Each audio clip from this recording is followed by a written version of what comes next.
Chantal Vacheresse. Et le match qui va débuter désormais avec, dans le 5, côté rouennais, Alamène, Mathis Keita, Clément Cavallo en arrière, Jason Williams à l'aile, Robert Nyakundi et Alexis Tang à l'intérieur. Alexis Tang qui va disputer l'entre-deux à l'instant, et un coup de sifflet des arbitres puisque l'entre-deux s'est mal déroulé et on le donne à rejouer. L'entre-deux qu'il dispute avec Cameron Olsey, la dernière recrue quimpéroise arrivée fin décembre. Entre-deux remporté par les Rouennais. Première possession pour la chorale de Rouen avec Mathis Keita qui va aller jusqu'au cercle, jouer avec Jason Williams.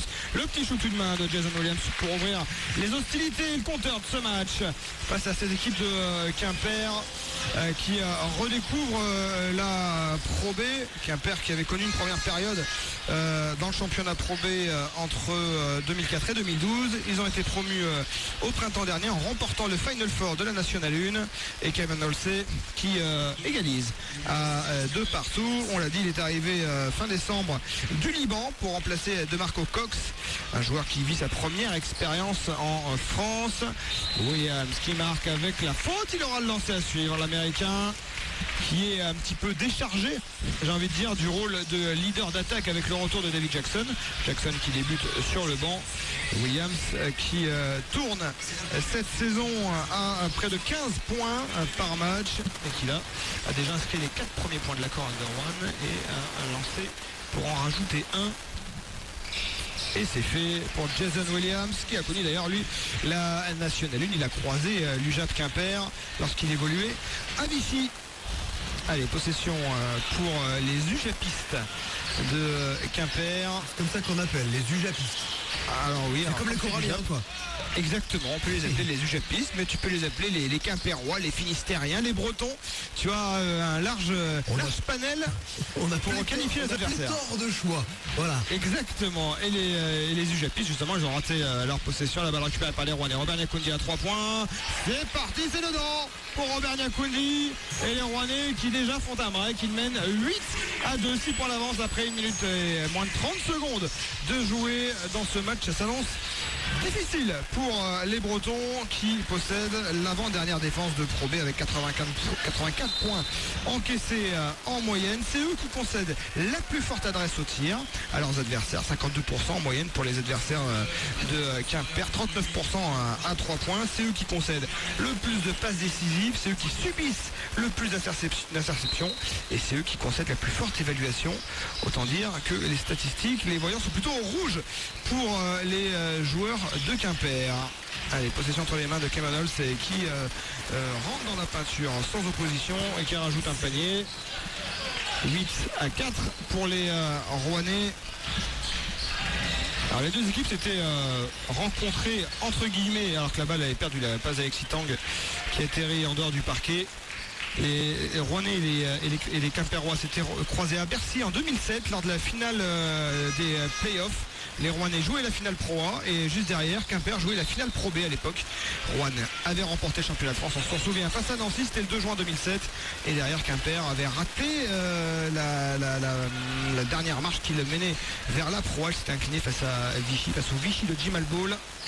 Et depuis, ils ont connu des saisons un petit peu plus difficiles. C'est leur dernière participation au playoff Pro B pour les Quimpérois. Allez, possession rouennaise, 8-4 pour la chorale de Rouen. Clément Cavallo à l'intérieur qui va provoquer la faute. Il aura de lancer. Et une équipe de Quimper où il n'y a pas vraiment de tête qui dépasse, j'ai envie de dire. Même si c'est quand même un joueur qui sort peut-être un petit peu du lot, c'est Kevin Mondésir. Alors tout d'abord physiquement, avec ses 2m04, c'est un joueur très tanké, le Martiniquais, passé par le centre fédéral, comme Alexis Tang, lui qui avait connu la Pro B, me semble-t-il, à Bleu.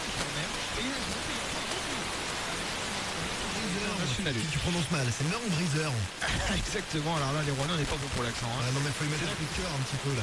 C'est là qu'on voit qu'on n'est pas du même département. Et donc il a joué à Montbrizard. Meur ou Briseur. Et les mecs qui sortent ce corps. Juste à côté de Meur et de Saint-Chameur. À peu près par là, 2011-2012 sa saison à Montbrison. Les lancers, ils sont dedans pour Clément Cavallo. 10-4 pour la chorale de Rouen, 6 points d'avance. La possession entre les mains de Paul Ludovic, que les Rouennais ont déjà croisé à l'époque où il évoluait à Lille ces 2 dernières saisons.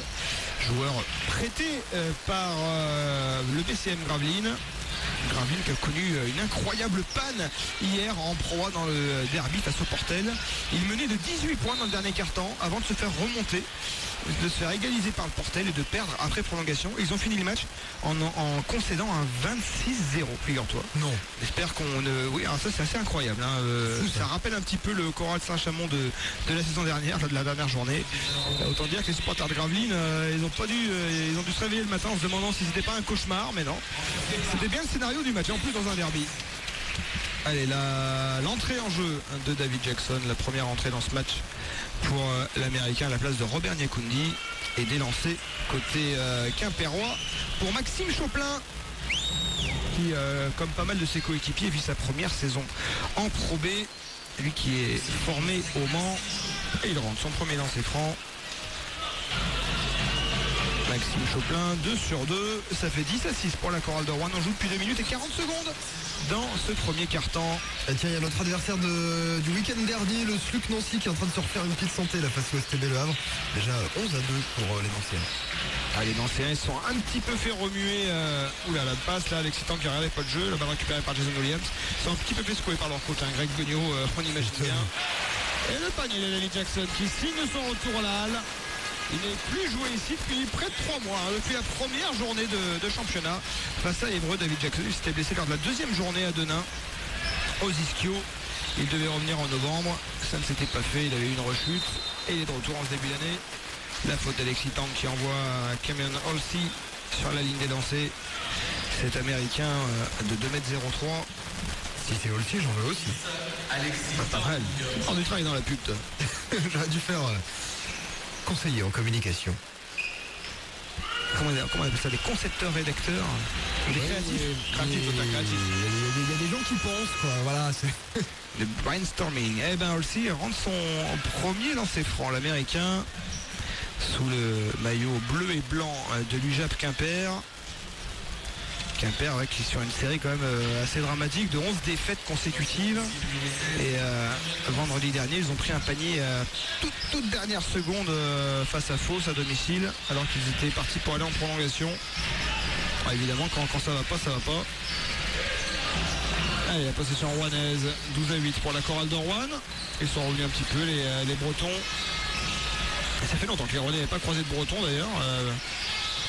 Le panier à 3 points pour Jason Williams et la chorale qui reprend 7 longueurs d'avance, 15-8. Les Rouennais qui avaient croisé une époque Brest, à l'époque où Brest était en Pro A. Et puis le club breton a chuté dans les divisions inférieures. Et le panier à 3 points. Alors est-ce qu'il sera accordé ce panier? Il y a eu un coup de sifflet de l'arbitre. Alors panier refusé. C'est dommage d'avoir marqué pour rien. C'est James Ellisor, l'Américain. Et encore une faute pour Alexis Tang, la 2e déjà pour Alexis Tang. Et les scénarios se répètent de semaine en semaine. Alexis Tang très vite dans les fautes. On voit la mine des mauvais jours là, de Laurent Puvis. Et du coup c'est Nicolas Jeftic qui est lancé sur le parquet. Kevin Mondésir à l'intérieur, une marque sur Clément Cavallo. Il ramène Quimper à -5, 15-10 pour les Rouennais. Jeftic qui est quand même plus ou moins à l'instance du départ, la chorale qui continue de lui chercher un successeur dans l'effectif, même s'il a plutôt été bon face à Nancy. Et le panier intérieur de Clément Cavallo à la lutte. 17-10 pour la chorale de Rouen, ça score dans ce début de match. 4 minutes et 20 secondes de jouer et déjà 27 points inscrits. Il est parti sur une très grosse moyenne. Et les Rouennais qui ont notamment mis un joueur à l'essai depuis dimanche, vous savez, de Cédric Kouakou-Mensah, l'Américain natif du Togo. Halsey à l'intérieur, le panier pour l'Américain qui est déjà à 8 points inscrits, qui permet à Quimper de rester à -5, 17-12 pour la chorale de Rouen. Clément Cavallo qui va jouer qui est avec Nicolas Jeftic, poste haut, qui repasse par David Jackson. On tourne autour de l'arc. Nicolas Jeftic, non c'est Jason Williams à 3 points, qui rate son shoot. Jeftic, c'est pas son domaine, le shoot extérieur. Allez, possession quimpéroise avec James Elizor. Le shoot à mi-distance, il est raté. Pas de réussite. Le rebond pour Clément Cavallo. Clément Cavallo qui va essayer de provoquer quelque chose. Non, il va jouer avec Mathis Keita qui lui provoque la faute de Kevin Mondésir alors qu'il partait au cercle. Il aura 2 lancers, le meneur rouennais. Et un changement côté rouennais d'abord avec Thomas Ville qui remplace Jason Williams. Et 2 changements à venir du côté de Quimper avec les entrées en jeu à venir de Efe Odidji, l'intérieur nigérian qui remplace Kevin Mondésir, et Jeff Xavier. Il faut dire Xavier. À toi de choisir, Laurent, si tu préfères la version US. C'est bien Xav. Jeff Xav. Ah, il y a quelque chose qui me dérange là-dedans. C'est universel. Allez, Jeff Xavier, on va le franciser un petit peu, notre américain. Appelle le JX, sinon. Ah, c'est pas mal ça. JX. Ça fait un peu pseudonyme d'acteur X, tu vois. Ah bah t'as des références que je n'ai pas, Fabien, désolé. Jeff JX donc qui vient de rentrer, international capverdien, qui lui aussi vit sa première saison en France. Et lancé raté par Mathis Keita, plus 5 pour la chorale, 17 à 12. Rebond breton et ce ballon dans les mains du capverdien justement. Xavier. La balle qui arrive à Odidji, le Nigérian, qui marque intérieur. Et ça fait 17-14, 3 petits points d'avance pour la chorale de Rouen. Ils ont un petit peu laissé passer l'orage, les Bretons. Ah, la passe de Mathis Keita pour Thomas Ville, elle avait été touchée par Choplin. Alors Choplin il est surpris et moi je suis prêt à le croire. Je pense plutôt que c'est Thomas Ville qui a touché ce ballon et qui n'a pas réussi à la contrôler. La balle est rendue malgré tout à la chorale de Rouen. Et Mathis Keita pour la remise en jeu avec David Jackson. Jackson, ligne de fond là, il essaie d'aller jusqu'au cercle, il joue avec Jeff Teach à l'intérieur qui n'arrive pas à réceptionner ce ballon. La relance côté quimpérois avec Paul Duviquet qui va jouer. Oula, on voit des choses qu'on ne voit pas d'habitude en Pro B. Mais malgré tout, derrière il y a le panier d'Odidji. C'était un peu bizarre là, cette séquence, cette passe de Paul Duviquet quasiment du main à main qui a surpris Odidji, mais qui derrière a réussi à marquer et a ramené déjà Quimper à -1, 17 à 16. Allez, Clément Cavallo qui va jouer avec Nicolas Jeftic. Faut pas dire qu'il a fait une entrée transcendante, Nicolas Jeftic. Puis là il pose un écran pour Thomas Ville. Jeftic, oula, non, il a raté son panier. Il a échappé son rebond, mais la balle reste rouennaise avec Thomas Ville, deuxième chance. Oh là là là là, Thomas Ville qui a échappé son ballon. Et derrière, Paul Duviquet qui va marquer. Alors là, c'est quand même très surprenant. Ça fait 2-3 séquences qu'on voit là. On se croirait le dimanche matin dans les gymnases sans parquet de la région rouennaise. Ah, c'est pas très très beau là. Faudrait pas qu'ils pensent que le match est gagné d'avance face à l'avant-dernier de Pro B. Ça c'est un coup pour se faire avoir ça. Eh oui, ça peut mal se passer. Faut pas les prendre de haut, ces Quimpérois. Alors certes, ils ont des stats pas très reluisantes. Ils ont notamment pris une énorme gifle chez le leader Orléans. Bon, il y en a d'autres qui en ont pris également. Défaite 110 à 77 quand même. Ah oui. À Orléans, là, c'était le choc de deux mondes entre un club dimensionné pour la Pro A et un club qui arrive de National 1. Allez, Pierre Brun qui a fait son entrée en jeu. Le shoot de David Jackson. Le cercle est nettoyé par Odidji. Et possession quimpéroise pour appuyer l'avantage. Ils ont repris l'avantage 18 à 17 les Quimpérois grâce à Paul Duviquet. Et ils peuvent maintenant prendre 3 points d'avance avec Clément Olsi. Le panier, non, il est raté. Face à Jeftic, le rebond pour Pierre Brun. Allez, le public rouennais là qui pousse un petit peu. Il reste 2 minutes 30 à jouer dans ce premier quart-temps. Jackson, là, qui rate. Il estime qu'il y avait une faute sur lui. Il n'en sera rien. Jeff Xavier qui repasse par Paul Duviquet à 3 points. C'est dedans. Et ils prennent 4 longueurs d'avance. Les Bretons, temps mort. Demandé par Laurent Pluvy. La chorale de Rouen ronronne un petit peu trop. Elle s'est même endormie. Et elle a laissé l'UJAP Quimper repasser devant au score dans ce match. On va faire un petit tour sur les autres parquets pendant ce temps mort. Direction Blois où pour l'instant l'ADA domine Poitiers Basket 19 à 14. 14 points pour Charleville.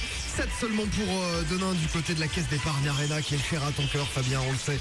Et c'est plutôt équilibré entre la GIA Vichy et Aix-Maurienne. 15 à 12 en faveur de Vichy Clermont. 19 partout entre Lille et Évreux en ce moment même. Nancy est en train de dominer largement le STB Le Havre 23 à 11. Du côté de Nantes, l'avantage est à l'Hermine 20 à 19, même si ça reste très équilibré face à Orléans. Fos-Provence à l'avantage sur le CBC Caen 18 à 13. Et on le rappelle tout à l'heure, Saint-Chamond jouera son match de cette journée de Pro B. Ce sera à 20h30 du côté de Rouen précisément.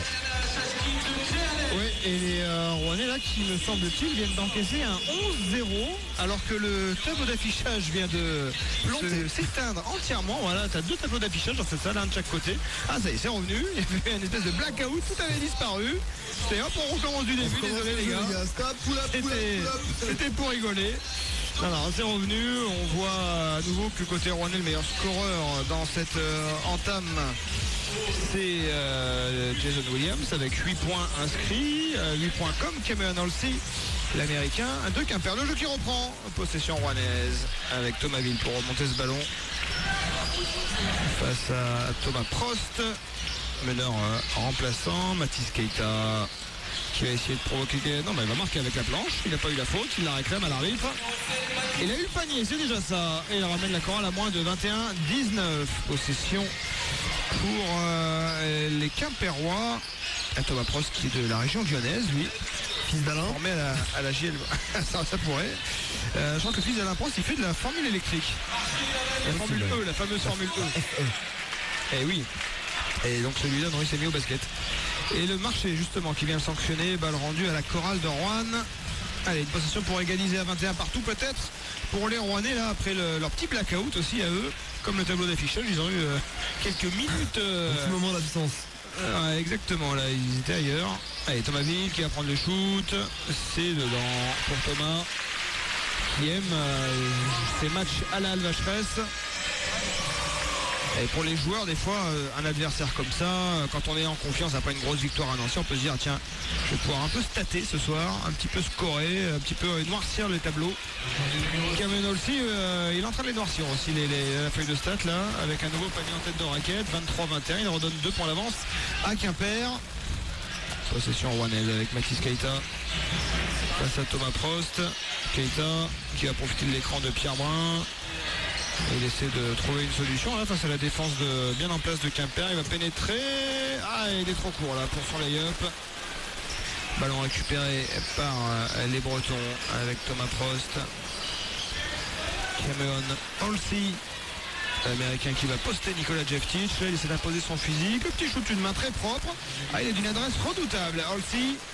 Et il redonne 4 points d'avance à Quimper à moins de 30 secondes de la fin de ce premier quart-temps. Pierre Brun là qui remonte le ballon avec David Jackson. On va donner à Thomas Ville du main à main là.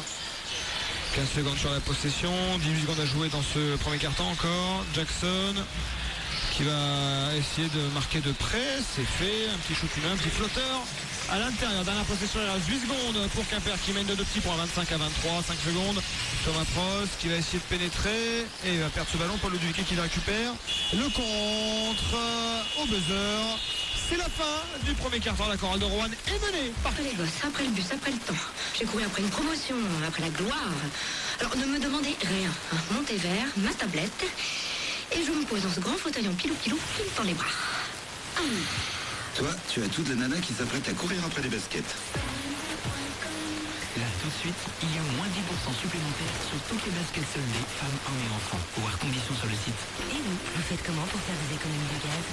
Moi, j'ai tricoté un pull en laine géant pour envelopper ma maison. Ça m'a pris 2 ans et 358 000 pelotes. Du coup, j'ai plus besoin de chauffage.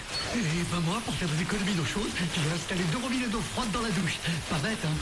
Sinon, avec l'offre Confort Connecté d'Engie, vous avez le gaz à prix fixe et jusqu'à 15% d'économie de consommation de gaz grâce au thermostat connecté Engie, premier fournisseur de gaz en France. Détails sur particulier.engie.fr. Alors pour cette nouvelle année, t'as prévu quoi? Alors, moins manger, faire du sport. Ouais, bien sûr, ouais. Moi cette année, j'ai que des résolutions que je pourrais tenir, tu vois. À mon lesquels? Bah c'est très simple, du 19 au 21 janvier, il y a les portes ouvertes Opel avec le nouveau SUV Grandland X à seulement 239 € par mois. Ma seule résolution, c'est d'aller en profiter. Mais c'est trop facile. Ce week-end, ce sont les journées portes ouvertes chez Opel. Venez découvrir le nouveau SUV Opel Grandland X à partir de 239 € par mois. Oui, seulement 239 € par mois. Enfin, une résolution que vous pourrez tenir. LLD 37 mois, 30 000 km sous réserve d'acceptation par Opel Bank. Détails sur opel.fr. AXA. Allô? Oui, je suis votre porte-monnaie. Pardon? Je vais être cash. Je me sens vidé en ce moment, mais j'aimerais vous parler d'une offre juteuse qui devrait faire nos affaires. Dans la vie, un porte-monnaie a rarement de bonnes nouvelles à annoncer. Mais pendant les additions gagnantes d'AXA, si vous souscrivez un contrat auto et un contrat habitation, AXA vous rembourse 6 mois d'assurance habitation. Je suis plein de ressources. Offre valable du 8 janvier au 30 avril 2018. Conditions en agence ou sur axa.fr/addition-gagnante. AXA. Active, retour au match de la chorale avec le partenaire du sport de haut niveau, Rouennais Agglomération. Rouennais Agglomération, partenaire et supporter de la chorale. Fabien Zaghini. Allez Philippe pour la pub, retour à la halle André Vacheresse où on reçoit actuellement l'équipe de Quimper, Rouen Quimper à la fin du premier quart-temps. Il y avait 25-23 en faveur de Quimper, on se connecte sans plus attendre avec la halle Vacheresse, on retrouve sur place Fabien. Quel score Fabien, ça a évolué, ça a repris j'imagine?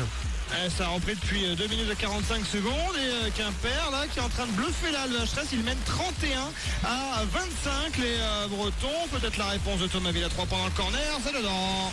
Les Rouennais qui reviennent à moins 3, 31 à 28 désormais pour les Quimperois qui ont une adresse diabolique ce soir, ils doivent être à 12 sur 16 me semble-t-il. Autant dire qu'ils n'ont pas raté grand chose avec Xavier là à l'intérieur qui ressort la balle, la ligne de passe coupée par Jason Williams. Il y a une remise en jeu pour Quimper, mais d'abord des changements avec les retours en jeu de Clément Cavallo et d'Alexis Tang à la place de Nicolas Jeftic et de David Jackson. Les Rouennais sans rythme, sans intensité, et ils ont été cueillis, ils avaient réalisé une bonne entame, ils menaient 17 à 10 et puis derrière ils sont pensés peut-être que le match était terminé alors que Quimper, mais tout ce qu'ils ont à l'image du dunk, l'énorme dunk là de Efe Odidje, le Nigérian, qui vient redonner 5 longueurs d'avance à l'UJAP. Allez, possession dans les mains de Clément Cavallo, le capitaine rouennais, qui va jouer avec Jason Williams, qui est souvent celui à qui on donne la balle dans ces cas-là quand la maison est un petit peu en feu. Là, il était dans le dur, il n'a pas eu de faute. La contre-attaque avec Paul Ludwicki qui décale Prost à 3 points. Le panier avec la faute. Ah, ça commence à ressembler à un scénario à risque pour les Rouennais là, avec un adversaire qui est euphorique au niveau de l'adresse, avec en plus des faits de jeu en contraire. Quand vous faites une faute sur un shooter à 3 points qui rentre son panier, ça peut faire une séquence à 4 points. C'est-à-dire que ça fait beaucoup d'un coup, c'est comme si on montait les escaliers 4 à 4. On arrive plus vite en haut. Et là, les Rouennais, ils ont déjà 7 points de retard, 35 à 28 pour Quimper, qui peut même en rajouter un là, avec le lancer de Thomas Prost, qui va le rater. Le rebond pour Pierre Brun. 7 points de retard pour les Rouennais, 7 minutes à jouer avant la mi-temps. Il va falloir montrer autre chose là. La bonne passe à Alexis Tang à l'intérieur. Il y a eu une incompréhension dans la défense quimperoise. Alexis Tang s'est retrouvé complètement seul. Et il n'a pas raté l'occasion. Allez, Paul Ludwicki avec Odidje, le Nigérian, face à Alexis Tang, qui va tenter de marquer en brin roulé. C'est raté. Allez, ballon récupéré par les Coralliens avec Clément Cavallo. Ils ont 5 points de retard, les Rouennais 35-30. Le COP Roi 1937 qui donne de la voix. Et Mathis Keita à 3 points qui ramène la chorale à -2. Allez, ça rassure un petit peu tout le monde là. Petit doute là qu'a traversé la halle Vacheresse pendant quelques secondes. Bon, évidemment les Rouennais sont menés encore 35 à 33, mais ils se sont un petit peu remis dans le sens de la marche. Jeff Xavier à 3 points, il enchaîne le Cap-Verdien qui rentre des gros shoots derrière l'arc et qui redonne 5 longueurs d'avance à l'UJAP qui joue crânement sa chance. Je me demande s'ils ont raté un shoot à 3 points depuis le début du match. Alors malheureusement les stats ne fonctionnent pas là, sur le site de la Ligue. Clément Cavallo, la faute provoquée par le capitaine rouennais. 38-33 après 14 minutes et 4 secondes de jouer. On est parti pour un gros score ce soir à Vacheresse. On va pas s'en plaindre, c'est du spectacle. Bon, du spectacle aussi parce que les défenses sont un petit peu absentes, pour être honnête. Allez, changement à Quimper avec les retours en jeu de Choplin et Olsi. On sort Odidje et Prost. Et là, tout le monde est productif dans cette équipe. Et on n'a pas encore trop vu Kevin Mondésir, qui est le meilleur scoreur habituellement de cette équipe. Il n'a inscrit que 2 points pour l'instant. Clément Cavallo dans le corner à 3 points. Il le prend, il le rate. Et la lutte au rebond, Alexis Tank battu par Paul Louduviquet. Allez, la possession dans les mains de Kevin Mondésir avec Jeff Xavier. Et là, il arrive avec la vivacité à se frayer un chemin dans la défense. À jouer avec Cameron Olsey. La lutte au rebond, ballon récupéré en deuxième rideau par Choplin. Kevin Mondésir à 3 points. Ouh là, qu'il est court ce shoot, le rebond pour Jason Williams. Allez, le public rouennais qui commence un petit peu à s'énerver. Et la faute de Mondésir sur Jason Williams. La deuxième faute collective des Bretons, alors que Laurent, dans moins d'une minute, ça va commencer à Rouen pour les Couramio. Exactement. Et que font d'ailleurs les Nancéens, les dernières victimes de la chorale, qui étaient attendues au tournant par leur public à Gentilly, à Nancy. Déjà, je voulais simplement dire que le match de Saint-Chamond, effectivement, va démarrer maintenant à la Kind Arena, parce que je sais que tu es amateur de cette salle, la Kind Arena. Exactement. C'est une petite dédicace. Sinon, du côté de Nancy, effectivement, le SLUC mène toujours face à Le Havre et prend l'avantage. Large avance, 38-19. Le Havre, il passe le jour où il fallait pas passer, au quasiment lendemain d'une énorme défaite face à Rouen. Jeff Teach sur la ligne des lancers francs, le pivot de la chorale de Rouen. On sait que c'est pas sa grande passion. On va quand même surveiller ça. Le premier est raté pour Nicolas Jeff Teach, qui dispute peut-être son dernier match ici à Rouen. On ne sait pas à quel moment le staff va appuyer sur le bouton pour éjecter le Serbe. Et ça fait comme ça, quand on appuie sur le bouton, ça fait... Hop. Et voilà, exactement, il a à peu près ce bouton là. C'est pas le même que Donald Trump, c'est un autre. Ça fait pas le même, mais c'est pas le même. C'est pas le même que Kim Jong-un. Mais là, avec les deux lancers ratés, je pense que le bouton il est pas loin de s'allumer là. Et ça fait toujours 5 points d'avance pour Quimper. 38-33 et la faute derrière de Nicolas Jeff Teach sur Cameron Olsey. Et ça commence à faire beaucoup là pour les Rouennais. Ces fautes qui touchent les intérieurs. 2 pour Tang. Pour non, c'était pas pour c'était pas une faute pour Jeff Teach. Je sais pas compris ce qu'il a sifflé. En tout cas la balle est rendue à Quimper avec Olsey justement qui va shooter, ligne de fond incroyable. Olsey, déjà 14 points pour l'américain qui réussit des shoots dans toutes les positions. Là il était ligne de fond en fadeaway. C'est rentré comme une lettre à la poste. Il fait le match de sa vie. Alors, il n'a pas beaucoup de références depuis qu'il est arrivé à Quimper. Il a joué peut-être 2 ou 3 matchs maximum. Mais là, il est en train de montrer ce qu'il vaut au Rouennais. Elle est la remise en jeu avec Pierre Brun. 4 minutes et 40 secondes à jouer encore dans cette première mi-temps. 7 points de retard pour la chorale. 40-33 pour Quimper. Clément Cavallo avec Jason Williams à l'intérieur. Et là, il y a une prise à 2 sur lui. Mais il arrive à jouer avec Jeff Teach qui va échapper la balle dans les airs face à Kevin Mondésir. Et Rouennais, là, ils y sont pas du tout. Mondésir qui prend le shoot à 3 points. Et il a encore raté. Décidément, c'est pas son truc. Au Martiniquais qui coupe un petit peu l'euphorie de son équipe là. Le panier en contre-attaque de Mathis Keita avec les appuis décalés, l'aide de la planche. Et derrière le petit geste pour montrer qu'il a envie que ça bouge un petit peu dans son équipe là. Que ça se réveille. Alors d'abord il va y avoir des changements avec Jeff Xavier remplacé côté Quimperois par James Elizor. En Rouen c'est Pierre Brun qui cède sa place à David Jackson l'américain. Allez, remise en jeu pour Quimper qui mène de 5 points 40 à 35. Et c'est vraiment dommage que mes stats ne fonctionnent pas. Parce que, hormis Kevin Mondésir qui a un petit peu plombé les stats à 3 points de cette équipe de Quimper, une adresse redoutable. J'ai l'impression qu'elle marche jamais les stats de la Ligue. Oui, ou alors c'est Internet à l'HRS qui marche jamais, je sais pas. Les deux sont mis d'accord en tout cas. Allez, le rebond pour les Rouennais. Clément Cavallo qui va ressortir avec David Jackson. Il n'y aura pas de jeu rapide. Et il y avait une faute là sur David Jackson, faute de James Ellisor. Remise en jeu pour la... Ah bah non, il doit être dans la pénalité là, ça doit être la 5e faute déjà pour les Bretons.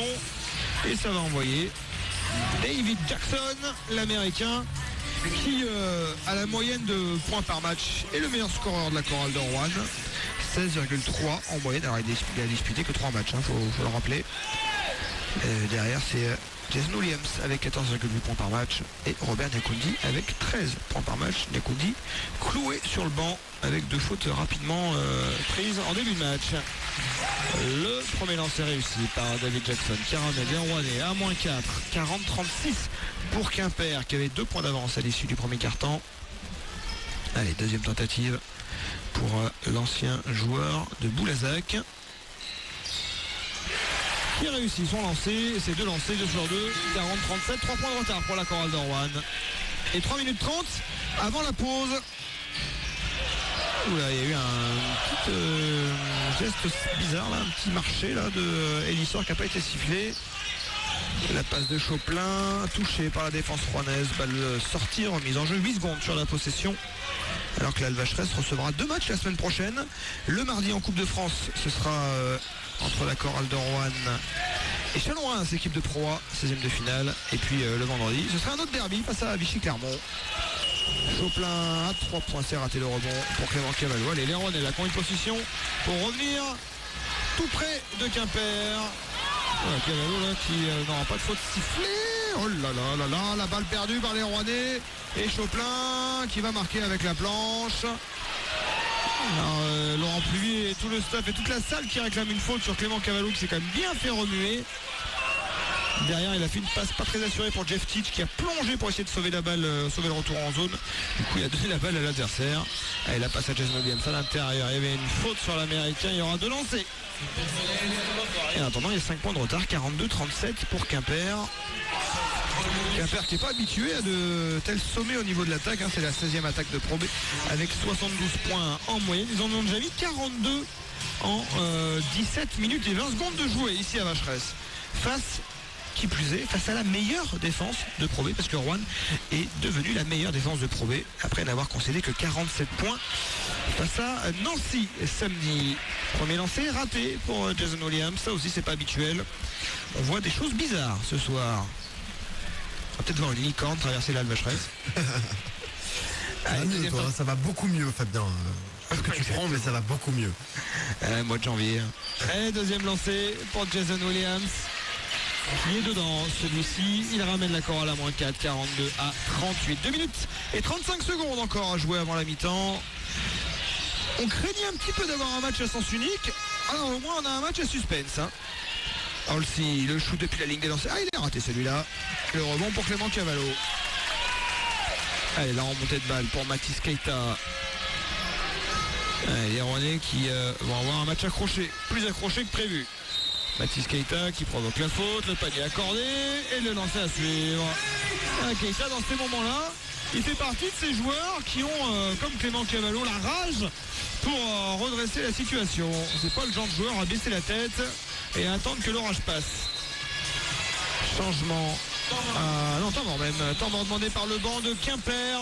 Les Rouennais ont 2 points de retard désormais et un lancer à suivre pour Mathis Keita. C'est le moment, Laurent, de nous tenir informés des scores dans les autres salles de Pro B. Oh, quel lancement, Fabien, j'adore. Du côté de Blois, c'est Poitiers qui a repris l'avantage, 34 à 29. Hop, et effectivement, la Ligue qui marche quand elle a le temps. Du côté de Charleville-Mézières, l'avantage est à Denain, 39 à 32. Score plutôt équilibré du côté de Vichy-Clermont, mais à l'avantage d'Aix-Maurienne, 37 à 31. Lille domine face à Évreux, 44 à 34. Nancy a largement l'avantage sur le Havre, 42 à 26. L'Hermine de Nantes concède le score 43 à 35 en faveur d'Orléans. À Fos-Provence, l'avantage est largement donné à Fos-sur-Mer, puisque le score est de 45 à 24 face à Caen. Et puis du côté de Saint-Chamond, enfin du côté de Rouen, ça a démarré et c'est Rouen qui a l'avantage sur Saint-Chamond, 15 à 12. Mais ça vient juste de commencer. On est confiant pour les hommes dans la team. Rouen qui reste sur une défaite à domicile de 30 points face à Denain, 83-53. Donc on imagine que d'un côté ils auront envie un petit peu de réagir devant leur public. D'un autre côté à Rouen il y a tellement peu de public dans ce qui est la plus grande salle, il me semble, avec Nancy Pro B, une salle de 6000 places. Mais alors s'il y a 600 personnes c'est bien. Donc c'est vrai que 600 personnes dans une salle de 6000, ça fait un petit peu vide. Disons que ça résonne quoi. Voilà, ah oui là tu entends tes chaussures crisser. Allez, le lancer pour Mathis Keita pour ramener peut-être la chorale à -1 à 2 minutes et 12 secondes de la mi-temps. Et il est réussi. Ce lancer franc pour Mathis Keita qui atteint les 10 points. C'est le deuxième meilleur scoreur de la chorale de Rouen. Derrière Jason Williams et c'est 11 points. Meilleur scoreur du match, c'est Cameron Olsey, l'américain de Quimper, avec déjà 14 points inscrits. Allez, possession entre les mains de Odidje, le Nigérian qui repasse par James Ellisor.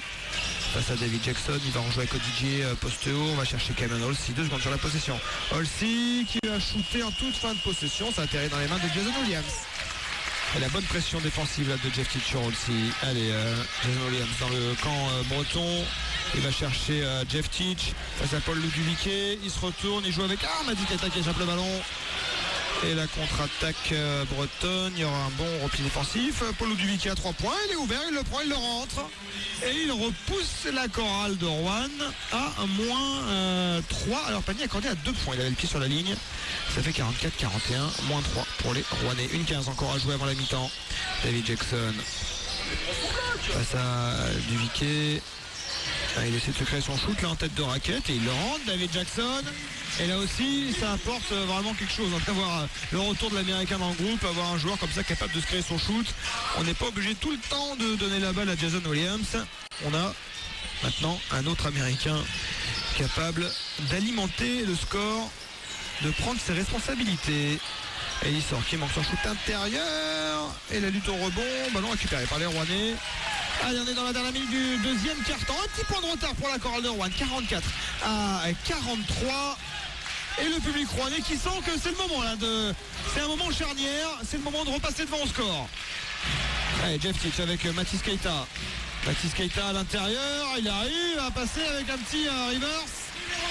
Et il se présente sous le panier, le lay-up sans opposition. 45-44, dernière possession du deuxième quart-temps, elle sera bretonne. 12 secondes à jouer encore. Chauplin, le meneur de cette équipe de Quimper, Maxime Chauplin l'amène 5 secondes. Et il va provoquer la faute de Mathis Keita. C'est la 4e faute collective des Rouennais. Il restera 3 secondes et 7 dixièmes sur la remise en jeu. Et ce sera après un petit changement avec Thomas Ville et Pierre Brun qui remplace Nicolas Jeff Teach et Mathis Keita. Keita, le Rouennais le plus en vue dans ce premier quart-temps avec 12 points dans cette première mi-temps, même j'ai envie de dire. Mais d'abord, il y aura encore un temps mort, Laurent.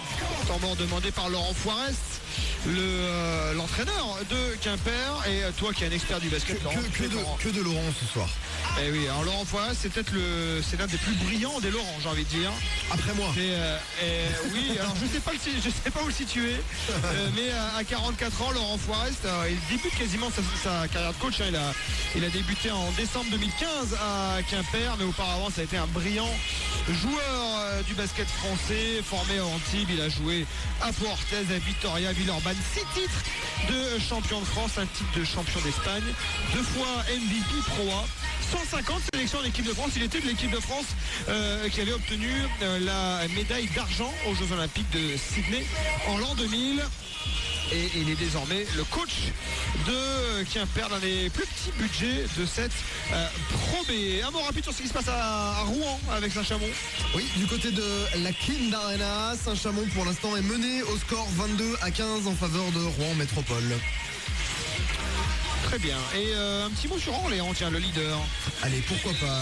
On va faire un jeu. Tu me donnes une équipe, je te donne le score. C'est quand même pas mal. Voilà. Allez, alors, attends. Oui, alors on va très rapidement Orléans, puis après on va avoir les 3 secondes et 7 dixièmes qui restent. Orléans qui mène 43-35 face à l'Hermine. Orléans qui recevra la chorale de Rouen, ce sera samedi à 20h. Allez, le jeu qui va reprendre pour les 3 secondes et 7 dixièmes qu'il reste à jouer dans ce deuxième quart-temps. L'arbitre là qui est en train de voir avec Laurent Foirest, apparemment il y avait un changement qui avait été demandé qui n'avait pas été effectué, donc c'est pour ça que l'arbitre indique que le changement doit se faire. Entrée en jeu d'Abou Diallo à la place de James Ellisor pour terminer ce deuxième quart-temps. Allez, les moins de 4 secondes qui restent sur la remise en jeu. Chauplin pour la remise en jeu, il tarde un petit peu là, il l'a joué avec Abou Diallo. Diallo qui va prendre le shoot, il le rate, le rebond. Et c'est la fin de ce deuxième quart-temps. Et j'ai envie de dire miraculeusement, la chorale de Rouen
Le point numéro 8, Mathieu Johnson.